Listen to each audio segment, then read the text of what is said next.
Did the Chinese vice president's speech offer their assurance Davos wanted to hear? Let's bring in Joseph Foudy, a clinical associate professor of economics at New York University. Professor, I just want to get your reaction to what Chinese Vice President Wang Qishan had to say. Certainly seemed to be in line with expectations. The tone was positive. He talked about uncertainties in 2019, but also said China's economy will continue to achieve sustainable growth.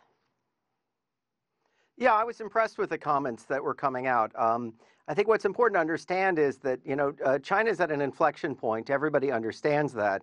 And the real question, though, moving forward is what's going to be the political will to reform internally, because it's going to be a long process, particularly looking at the SOE sector.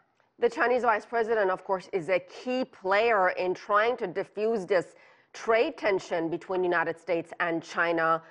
What do you think the reaction there was to what he had to say? Certainly, he didn't specifically address the trade tensions, but we're talking about very influential business and economic leaders attending this gathering, and everyone there is very anxious about this trade situation.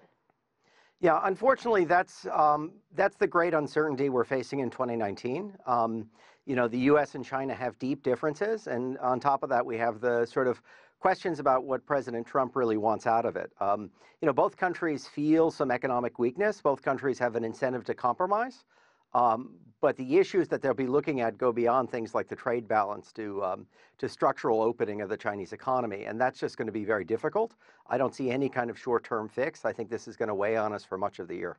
Perhaps no short-term fix, but has there been any signs of compromise from what you've observed? I mean, we're talking about a March 1st deadline fast approaching. Yeah, I think it's an emotional roller coaster. Last week, it felt like we had real progress. This week, we hear that the U.S. administration is calling off meetings. My guess is that the March deadline could be extended as well. But right now, it seems like the U.S. is pushing China for specifics, and this is a very complicated area that's going to be very hard to resolve in the next few weeks. Speaking of specifics, one of the big issues the United States has with China is allegations of intellectual property theft, and it's a very complicated issue here. I mean, talk after talk has not really brought the two sides closer from what we can tell. So if there has been no progress in the past, what makes anyone believe there can be progress now? Of course, there's more at stake for U.S. President Trump with this gridlock happening in Washington with the partial government shutdown. Yeah, it's weird. I think that the shutdown really should be looked at as a separate issue. I mean, both countries have an incentive to resolve it. I think the fact that we're at least talking about intellectual property and that it's front and center is real progress. The challenge is, how do you measure that? If China and the United States want to come to an agreement on trade, it's easy to measure tariffs at the border. It's easy to measure trade volumes. If China insists it's going to cooperate and work on intellectual property, how do we assess that? How do we measure that? And that's going to require like a system of verification that's in and of itself would be a complex set of negotiations. And when you're talking about the two biggest economies in the world, what is a lingering trade dispute, or war, if you will? What does that mean for businesses like Apple? What does it mean for farmers? What does it mean for the global economy, Professor?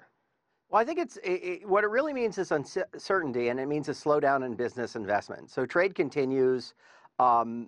But for companies that are looking to invest in China, you already see a decrease in foreign direct investment. For Chinese firms looking abroad, they're not sure how the trade negotiations are going to end up, and so they themselves are cautious. So what's happening is we don't see it directly in economic activity, but it's taking a toll in terms of decisions businesses make in investment. This is the same time that we think there's say a 1 in 3 chance the global economy will see a slowdown. We have tremendous uncertainty around Brexit, and so these trade negotiations are just sort of one more weight on top of that. All right, we'll leave it there. Professor Joseph Foudy, thank you.